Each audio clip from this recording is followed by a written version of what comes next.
We're going to do number 3 and number 4 in this video on the Chapter 5 test review. In number 3, we have to find the measure of angle 1, angle 2, and angle 3.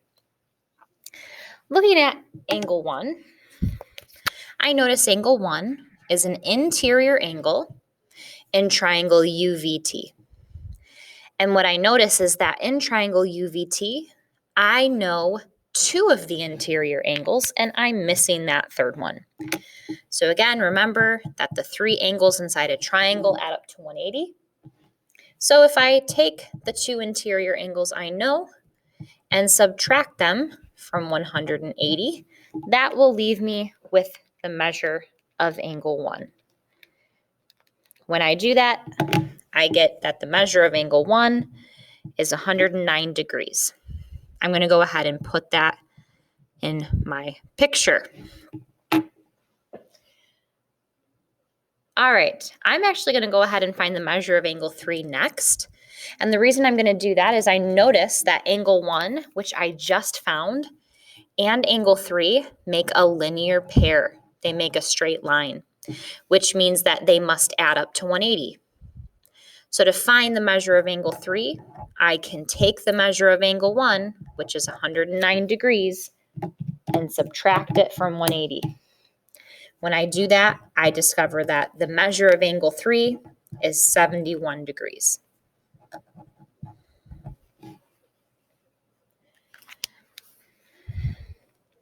All right, to find the measure of angle 2, I notice, okay, I have one of the interior angles of this triangle.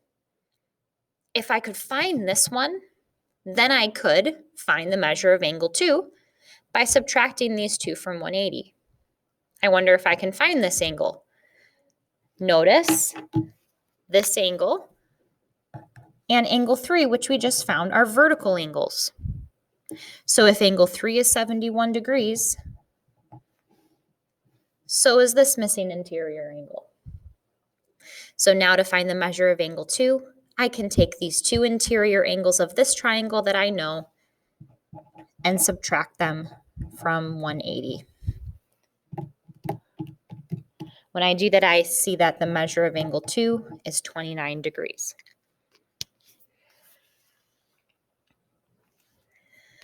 Number 4, find the measure of each indicated angle.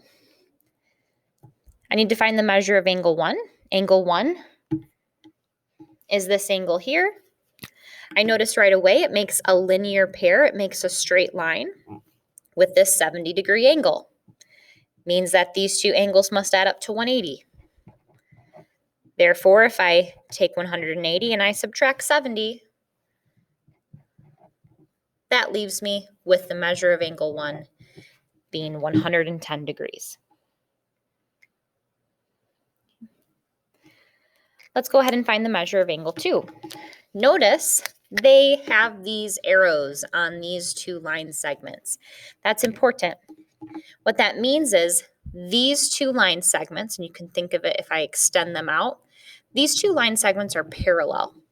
So I want you to think back to chapter 3, and we had that whole section over the special angle pairs that are formed by parallel lines in a transversal.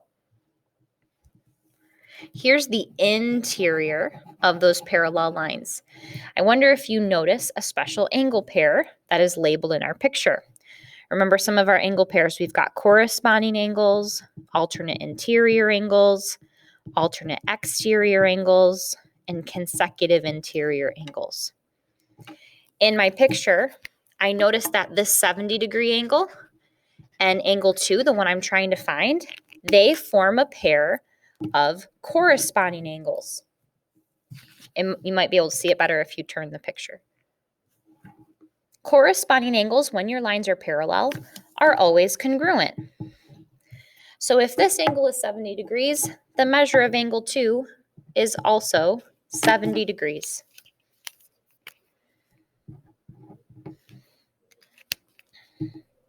Finally, to find the measure of angle 3, I notice angle 3 is an interior angle. I know these 2 interior angles of the triangle. So to find that last one, I can subtract the two interior angles that I know from 180.